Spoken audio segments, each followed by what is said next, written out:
న్యాయాధిపతులు 5వ అధ్యాయము. ఆ దినమున దెబోరాయు అబీనోయము కుమారుడైన బారాకును ఈ కీర్తన పాడిరి. ఇశ్రాయేలీయులలో యుద్ధశాలులు ధైర్యము కనుపరచిరి. ప్రజలు సంతోషముగా సిద్ధపడిరి. యెహోవాను స్తుతించుడి. రాజులారా వినుడి, అధిపతులారా ఆలకించుడి. యెహోవాకు గానము చేసెదము.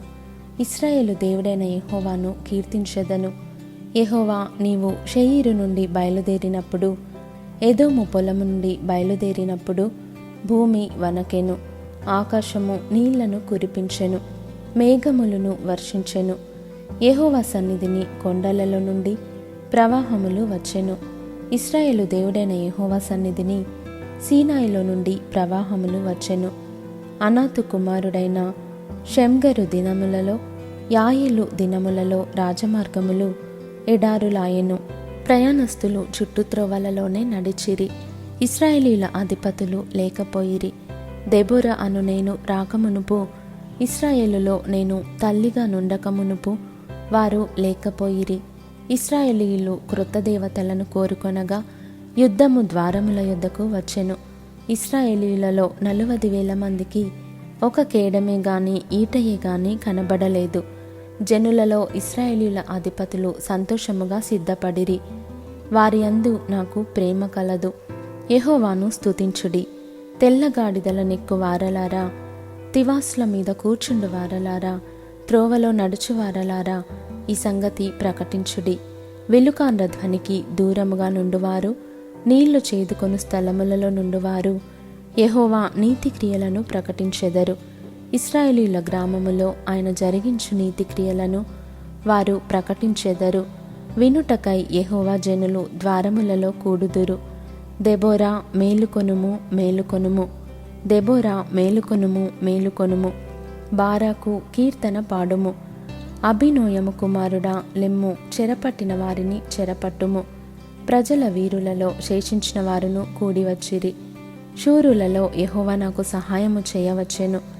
అమలేకీయులలో కాపురమున్న ఎఫ్రాయిమీయులను, నీ తరువాత నీ జనులలో బెన్యామీనీయులను, మాకీరు నుండి న్యాయాధిపతులను, జెబులూనీయుల నుండి నాయక దండము వహించువారును వచ్చిరి. ఇశ్శాఖారీయులైన అధిపతులు దెబోరాతో కలిసి వచ్చిరి.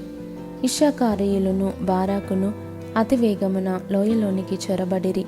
రూబేనీయుల కాలువల యొద్ద జనులకు గొప్ప హృదయాలోచనలు కలిగెను. మందల ఈలలను వినుటకు నీ దొడ్ల మధ్యను నీవేళ నివసించితివి. రూబేనీయుల కాలువల యొద్ద జనులకు గొప్ప యోచనలు కలిగెను. గిలాదు యోర్దాను అద్దరిని నిలిచెను. దానీయులు ఓడల దగ్గర ఏల నిలిచిరి.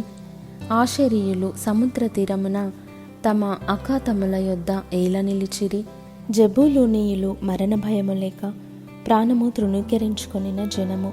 నఫ్తాలీయులు భూమి మెట్టల మీద ప్రాణము తృణీకరించిరి. రాజులు వచ్చి యుద్ధము చేసిరి. మెగిద్దో కాలువల యొద్దనున్న తానాకులో కనాను రాజులు యుద్ధము చేసిరి. వెండి లాభము వారు తీసుకొనలేదు. నక్షత్రములు ఆకాశము నుండి యుద్ధము చేసెను.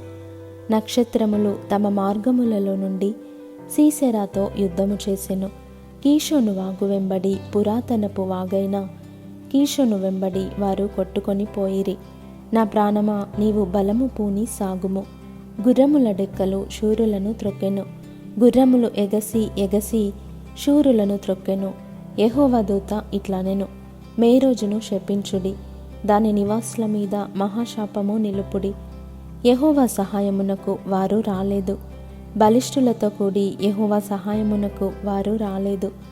కయీనీయుడైన హెబెరు భార్య యాయేలు స్త్రీలలో దీవెననందును. గుడారములలో నుండి స్త్రీలలో ఆమె దీవెననందును. అతడు దాహమడిగెను, ఆమె పాలు తెచ్చి ఇచ్చెను. సర్దారులకు తగిన పాత్రతో మీగడ తెచ్చి ఇచ్చెను. ఆమె మేకును చేత పట్టుకొనెను. పనివాని సుత్తెను కుడి చేత పట్టుకొని సీసెరాను కొట్టెను. వాని తలను ఆమె పగుల కొట్టెను. ఆమె అతని తలను సుత్తెతో కొట్టగా అది పగిలెను.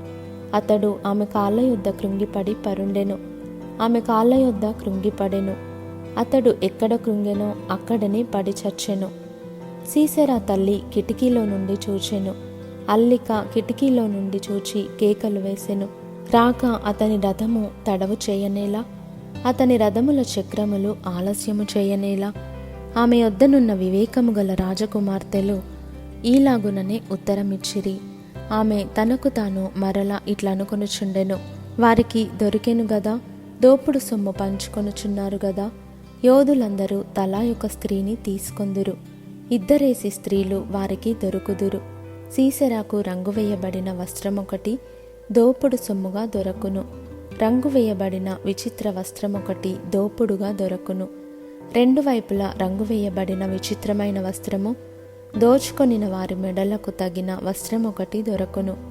యెహోవా, నీ శత్రువులందరూ అలాగుననే నశించెదరు. ఆయనను ప్రేమించువారు బలముతో ఉదయించు సూర్యుని వలె నుందురు అని పాడిరి. తరువాత దేశము 40 సంవత్సరములు నిమ్మలముగా నుండెను.